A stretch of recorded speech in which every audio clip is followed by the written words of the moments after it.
summit. Վաշինգտոնյան գագաթնաժողովի կարևոր արդյունքներից մեկը միջազգային խաղաղության եւ բարգավաճման Թրամփի ուղին է, որը կապահովի Զանգեզուրի միջանցքով սահուն անցում եւ կամրապնդի տարածաշրջանային կապերը։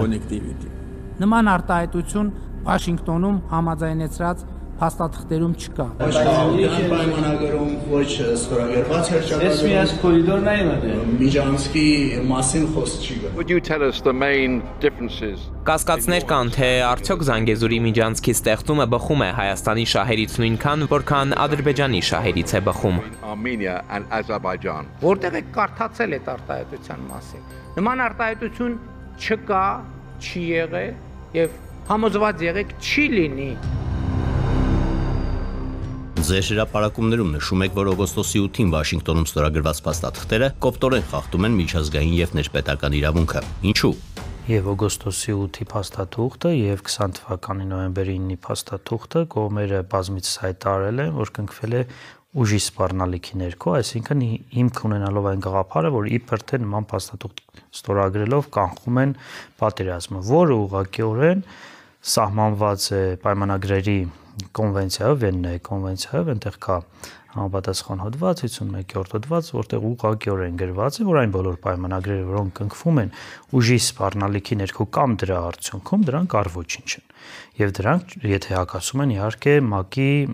միջազգային իրավունքի սկզբունքներին, ՄԱԿ-ի կանոնադրությամբ սահմանված միջազգային իրավունքի սկզբունքներին։ Երկու փաստաթղթերն ուղղակիորեն խախտել են ազգերի ինքնորոշման կամ ժողովուրդների ինքնորոշման իրավունքը, երկու փաստաթղթերն էլ հաջորդել են ցեղասպանության իրականացման, պատերազմական հանցագործությունների, մարդկության դեմ ուղղված հանցագործությունների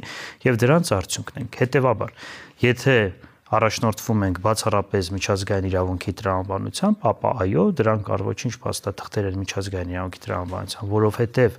կնքվել են ուժի սպառնալիքի եւ դրա կիրառման արդյունքում եւ բնականաբար հակասում են ՄԱԿ-ով, ՄԱԿ-ի կանոնադրությամբ սահմանված միջազգային իրավունքի հիմնարար սկզբունքներին։ Պատերազմից մինչև այսօր Ադրբեջանը բազմաթիվ պահանջներ է ներկայացրել, մասնավորապես կապված սահմանազատման, սահմանադրության բանակի հետ։ Կարճ ժամանակ անց Հայաստանի իշխանությունները նույնաբովանդակ նախաձեռնություններով են հանդես եկել։ Իշխանությունները Ադրբեջանի պահանջներն են կատարում, թե խուսափում են նոր լարվածությունից։ Իշխանությունները միամտաբար Ադրբեջանի պահանջները կատարելով հույս ունեն, որ իրենք խուսափում են լարվածությունից։ Սրա կարճ պատասխանը դա է, բայց սա նշանակում է, որ փաստորեն Հայաստանի Հանրապետության իշխանությունները ոչ թե սպասարկում են Հայաստանի Հանրապետության շահը, այլ տեղի են տալիս հենց պատերազմական հանցագործություններ կատարող կողմի պահանջներին եւ ինչ որ առումով նրա կամքն են թելադրում սեփական ժողովրդին։ Միջազգային հանրությունը հիմնվում է Հայաստանի եւ Ադրբեջանի իշխանությունների հայտարարությունների վրա, իսկ Հայաստանի իշխանությունները չեն խոսում ուժի կիրառման սպառնալիքի մասին, այլ հայտարարում են, թե Հայաստանի եւ Ադրբեջանի միջև խաղաղություն է։ Ով եւ ինչպես կարող է հակառակն ապացուցել։ Բազմիցս Հայաստանի Հանրապետության իշխանության ներկայացուցիչները հայտարարել են, որ իրենք գնացել են նման փաստաթղթերի կնքման, որովհետեւ արկախված է եղել ավելի մեծ վտանգ։ Ուժի կիրառման ավելի մեծ վտանգ։ Նոյեմբերի 9-ի փաստաթղթում դա Ստեփանակերտի նվաճումն էր, այսօրվա փաստաթղթում, այս օգոստոսի 8-ի փաստաթղթում հետագայում պատերազմից խուսափելու հնարավորության ստեղծումն է եւ այստեղ ոչ թե խոսքը խաղաղության մասին է գնում, այլ այստեղ հերթական պատերազմը իբր թե կանխելու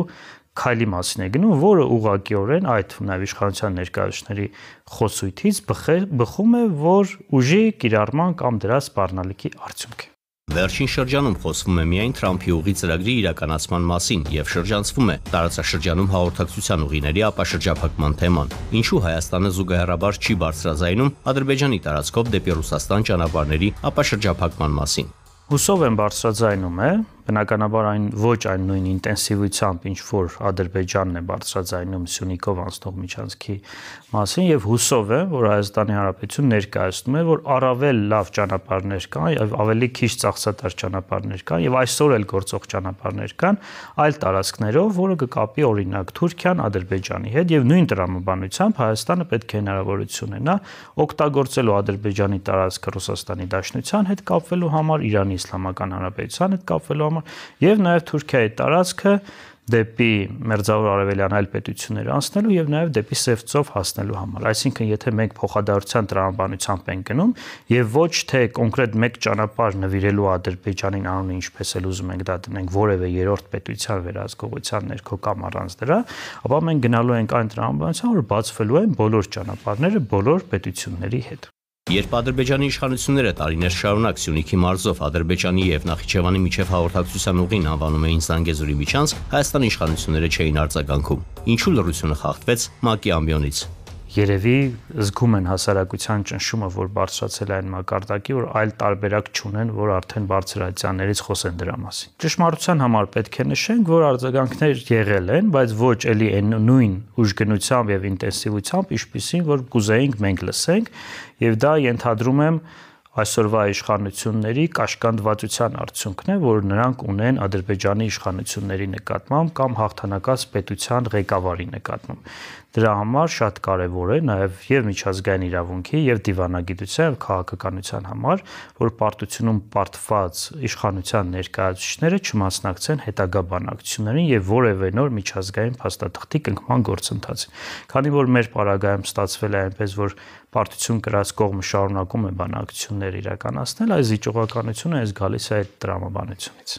Որ խնդիրների լուծման դեպքում տարածաշրջանում իրական խաղաղություն կհաստատվի։ Արդարության վերականգնման դեպքում եւ այն փաստաթուղթը, որ ստորագրվել է, այդ փաստաթղթում էլ կա այդպիսի դիտարկում, որ իբր թե այս փաստաթուղթը վերականգնում է արդարությունը, բայց դա այդպես չէ։ Արդարության վերականգնումը հնարավոր է, երբ որ խախտված իրավունքները վերականգնվեն, այսինքն Արցախի ժողովրդի ինքնորոշման իրավունքը վերականգնվի, Արցախի ժողովուրդը իրավունք ունենա վերադառնալ Արցախ, վերականգնել իր սեփականության իրավունքը,